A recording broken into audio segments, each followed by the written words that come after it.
inspiram arte. Brasileiros que inspiram arte.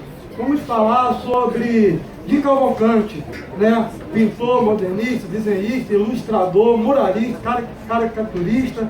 Sua arte contribuiu significativamente para a distinção da arte brasileira, entre outros movimentos da sua época, com suas reconhecidas cores vibrantes de forma. Essas são as obras de Di Cavalcanti. Di Cavalcanti é, juntamente com outros grandes nomes da pintura, um dos mais ilustres representantes do modernismo brasileiro. Né? Di Cavalcanti é um brasileiro genial que nesse período esteve trazendo o modernismo. Em 1937 recebeu a medalha de ouro com decoração no pavilhão de companhia franco-brasileiro na exposição de arte técnica em Paris. Também vamos falar sobre Tarsila do Amaral, né? Uma mulher, aleluia, de extrema significância. Também ela vai retratar o modernismo. Como você vê ali, nós vamos grandes obras. Uma das mais famosas é o Abopuru, né, que está, até semana passada, estava no MAM, Museu de Arte Moderna. Né? Tarsila do Amaral, aleluia, em 1931, vendeu alguns dos seus quadros, coleção particular, enfim, em 1965, aleluia, ela teve uma crise na sua coluna devido à posição de estar pintando, né, agachada. Ali ela teve a cirurgia, ficou paralítica, né, e mesmo assim ela continuava pintando. Tarsila do Amaral, símbolo do modernismo brasileiro, faleceu no Hospital de Beneficência Portuguesa. Essa obra do Apuru, ela é patrimônio do Brasil. Ninguém pode comprar. Também temos pop art, no estilo pop art, Romero de Brito. Esse brasileiro contemporâneo, vivo ainda, né, que retratou o quadro aí com a nossa ex-presidenta Dilma Rousseff. É um brasileiro que muito conhecido, a sua técnica de pintura é uma técnica muito conhecida. Ele mesmo é conhecido pelas empresas que o procuram, tal como Absolute, Disney, Pepsi, Microsoft. Romero de Brito é proprietário de grandes galerias em Miami Beach, né, na famosa Lincoln Road, e outra projetada pelo arquiteto João Hermano.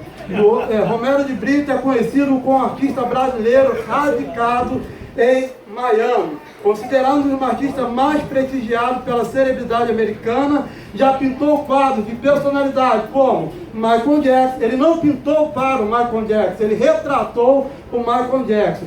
Madonna, Arnold Schwarzenegger também produziu telas como Dilma Rousseff, como nós vemos aqui. Também o ex-presidente dos Estados Unidos, Bill Clinton, o casal real, Príncipe William e Kate Middleton, e a convite do Príncipe Charles, jantou no Palácio de Buckingham, né? Esse brasileiro abençoado. Bom, não podemos deixar de falar desse brasileiro, né, que é reconhecido no mundo todo, Cândido Torquato Portinari. Suas obras, Portinari é considerado um dos artistas mais prestigiados do Brasil. Foi o pintor brasileiro a alcançar maior projeção internacional. Daí suas obras, Lavador, Mestiço, Os Retirantes. Poucos são privilegiados que têm o privilégio de ter Cândido Portinari no quadro da sua parede.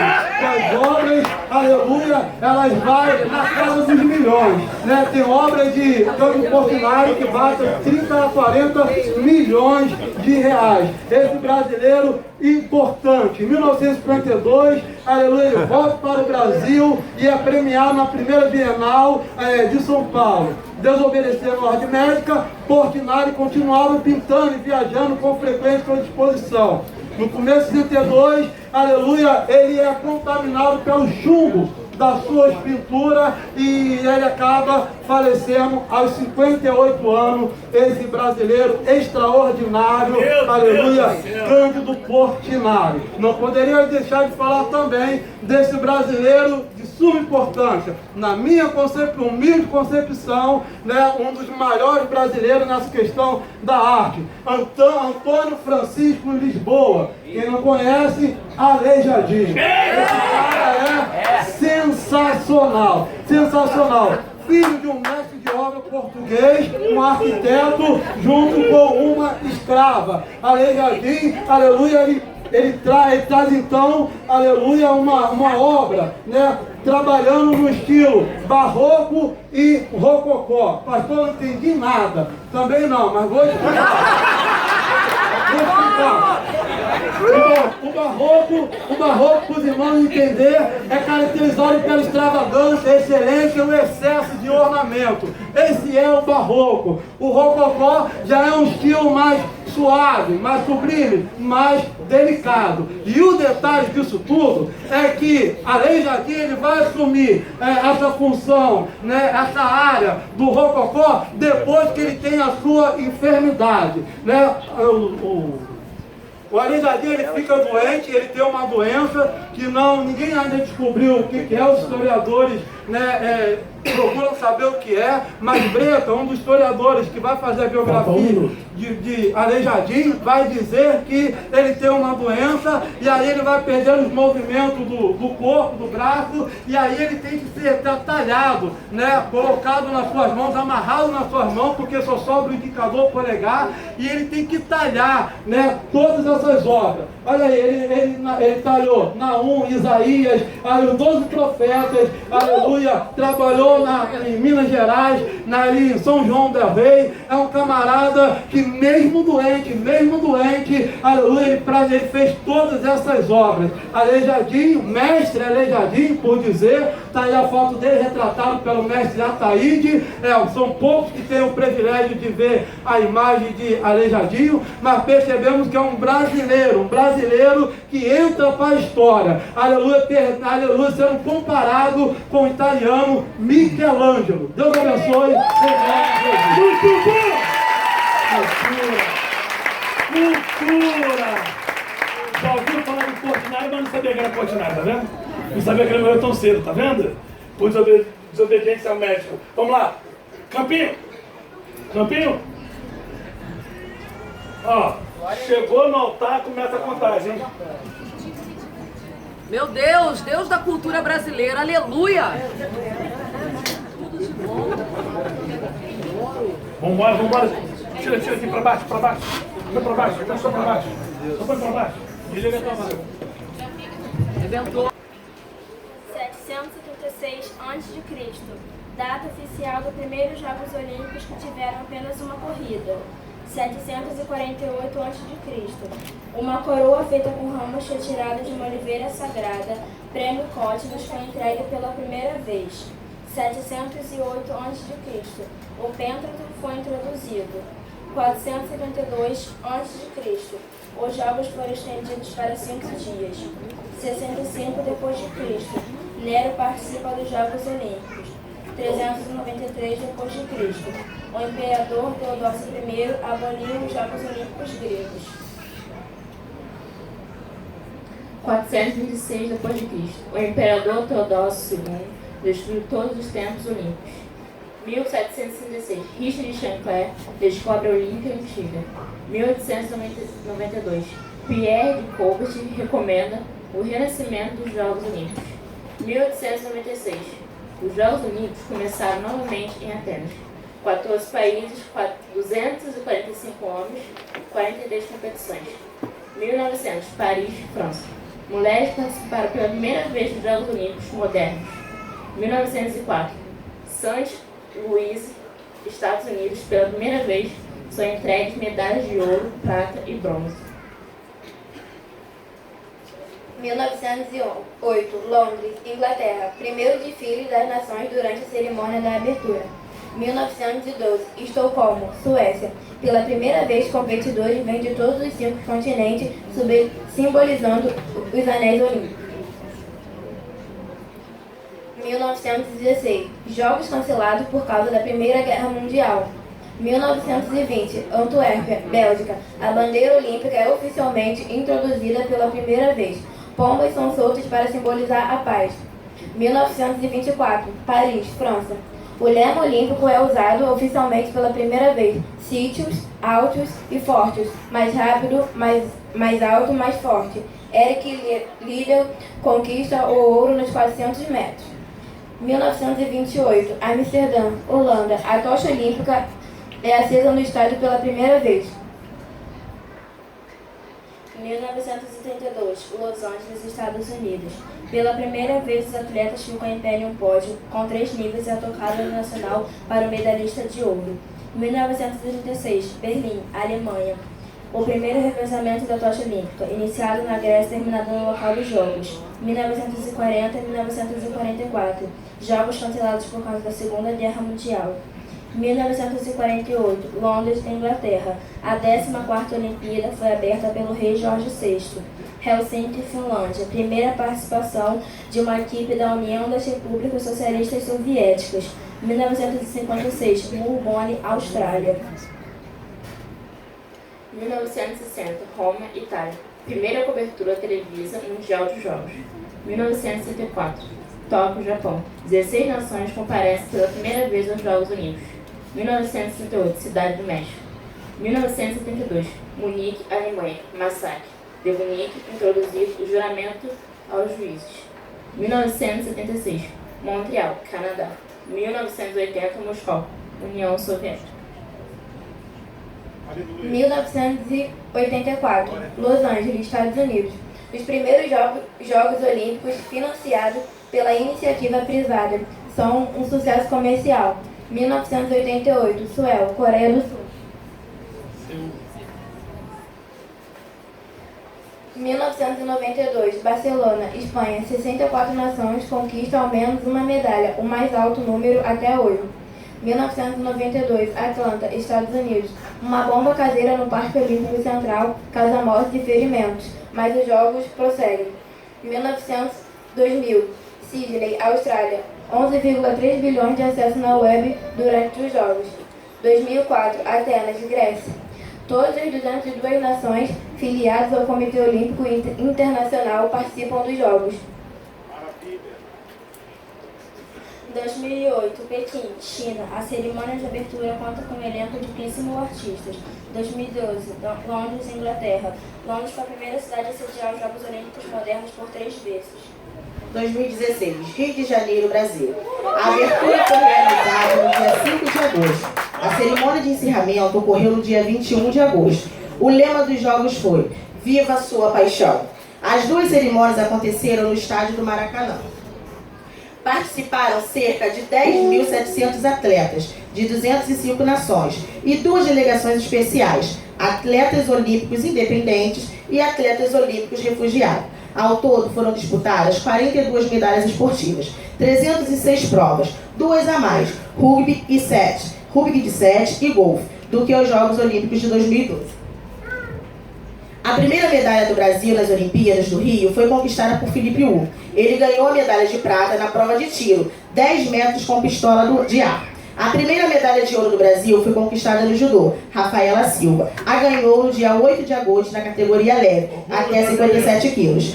No dia 17/8 foi marcado o gol mais rápido da história dos Jogos Olímpicos. O atacante brasileiro Neymar marcou o gol aos 14 segundos do primeiro tempo. A tocha olímpica foi acesa em 21 de abril na cidade de Olímpia, Grécia. A pira olímpica foi acesa em 5 de agosto no estádio do Maracanã. A tocha olímpica chegou ao Brasil em 3 de abril. Em nosso país, a tocha foi conduzida por cerca de 12 mil pessoas, passando por mais de 300 cidades. Deus sara essa nação com o seu poder, com o óleo da sua unção. Aleluia! Deus sara essa nação com o seu poder, com o óleo da sua unção. Viva o Brasil!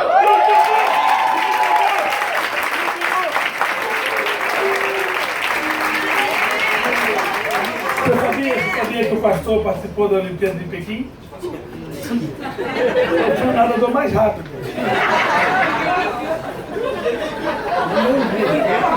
Ninguém viu isso. Eu pensei que vocês iam falar de mim alguma coisa. Foi tão rápido. Mais rápido que Michael Phelps.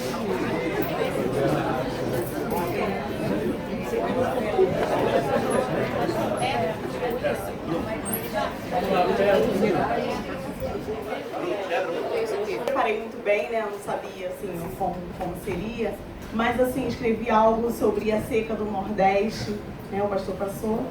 E aqui eu vou falar sobre a seca do Nordeste. Vai, vamos embora, entra direto. A seca do Nordeste, ao contrário do que muitos pensam, ela não atinge toda a região Nordeste. Ela concentra-se numa área que envolve alguns estados. Porque os estados do Nordeste, eles são... O clima dos estados do Nordeste são bem variados, né? No estado do Nordeste encontram-se 4 tipos de climas. São... Os climas que compõem são o tropical úmido, aquele que apresenta verão quente e úmido, o semiárido, que apresenta baixa umidade e as chuvas são raras, né? E as secas são predominantes nessas regiões. Algumas causas são naturais, né? Porque devido à baixa quantidade de chuvas, há seca, mas há muita seca também por conta do desmatamento, né? Por eles não conseguirem manter uma agricultura também, existem lugares onde eles não conseguem manter uma agricultura, porque no Nordeste a quantidade populacional é muito grande e não havendo uma cultura, uma quantidade, né, de plantações, né, não tem como subsistir aquelas pessoas ali que ali residem, né? A quantidade populacional no Nordeste é muito grande, devido ser um ponto-chave por onde houve a entrada dos imigrantes que ali se concentraram, né? Houve isso. E isso causa o quê? Fome e miséria. E a seca do Nordeste, ela traz um outro ponto-chave, que é o ponto político, né? A seca do Nordeste hoje tem sido um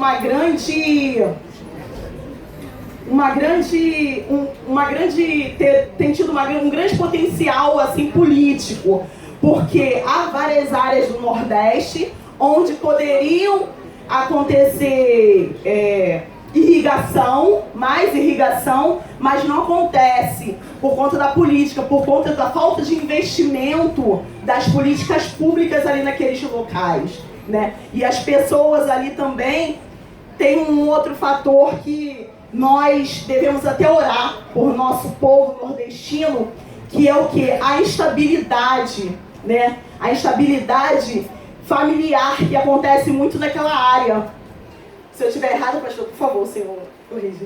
Porque os homens, principalmente, eles saem das suas casas, deixam as suas famílias, às vezes as suas esposas com uma quantidade grande de filhos e vão para outros estados tentar a vida, trabalhar. E isso que acontece, chegando aqui, não está dando mais vazão, nós não temos mais trabalho suficiente. E isso está acontecendo. E o que acontece com isso? Isso, o homem, ou a mulher, ou o filho, deixa a sua família e tem acontecido muita quebra de laços, né? A seca proporciona isso, essa tristeza. Por isso que nós temos que orar pelas famílias ali daquele local, daqueles lugares, porque a estabilidade familiar tem sido um grande problema ali. Muitas das vezes nem percebem isso, pastor, né? Porque vem filhos que às vezes ficam tristes aqui, crescendo nos grandes centros urbanos. Há localidades aqui no nosso Rio de Janeiro mesmo, né? Que muitos podem até saber, que se concentram várias pessoas que vêm do Nordeste e ficam aqui sem infraestrutura, sem condição, mas com uma esperança no coração. A esperança de voltar para sua terra, a esperança de dar o melhor para sua família. O vosso pastor é um exemplo. O Nivaldo, ele veio do Nordeste, passou aqui uma série de dificuldades. Sim. Foi garçom, foi uma série de coisas. E hoje é um homem estabelecido com a sua família. Parabéns, pastor Nivaldo, o senhor e existem também algumas coisas que nós mesmos, como cidadãos brasileiros, né, defendendo a nossa nação, nós deveríamos defender o Nordeste, como assim, pedindo políticas públicas para a região, para que não houvesse necessidade de laços familiares serem quebrados, as pessoas deixando os seus locais e vindo para cá, levando até esses locais irrigação, infraestrutura necessária, porque lá são vários hectares de terras, várias coisas que poderiam ser produzidas naquele local e não são, né, pessoas que poderiam... Um minuto, para terminar. Que poderiam viver ali mesmo, nos seus locais, com dignidade. Além disso, é necessário técnicas avançadas para combater a seca no Nordeste. Assim sendo, o grande impacto da seca sofrida no Nordeste, ele seria o quê? Amenizado. Vamos orar para que mude a situação no Nordeste. Eu agradeço.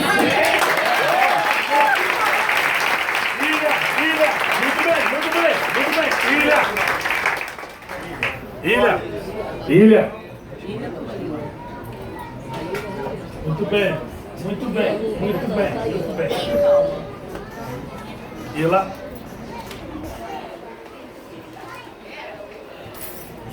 Pai do Senhor, amém? Amém. Então, irmãos, eu vou falar sobre desemprego. Que é um fato hoje em dia que está preocupando milhões de famílias do Brasil. Perfeito. E que muitos dizem até que não tem previsão para que isso mude, pelo menos por enquanto. Então, é uma coisa que vem muito à minha cabeça. Quando a gente fala de desemprego, a gente culpa muito o país. A crise. Mas vocês já pararam para prestar atenção e pensar que também é culpa nossa? Sim, claro. Será que eu estou preparada para o mercado de trabalho? Então é isso que eu vou falar aqui. Muito bem. Bom, eu peguei, na verdade, 2 comentários falando sobre desemprego que eu vou falar aqui para vocês. O país encerrou o semestre com menos pessoas empregadas e com salários mais baixos. Tudo o que acontece no mercado de trabalho é reflexo do cenário econômico, admitiu o coordenador de trabalho e emprego do Instituto Brasileiro de Geografia e Estatística, que é o IBGE. A taxa de desemprego nacional aumentou para 11,2% no trimestre encerrado em abril deste ano, de acordo com a Pesquisa Nacional por Amostra de Domicílio, que é o PNAD.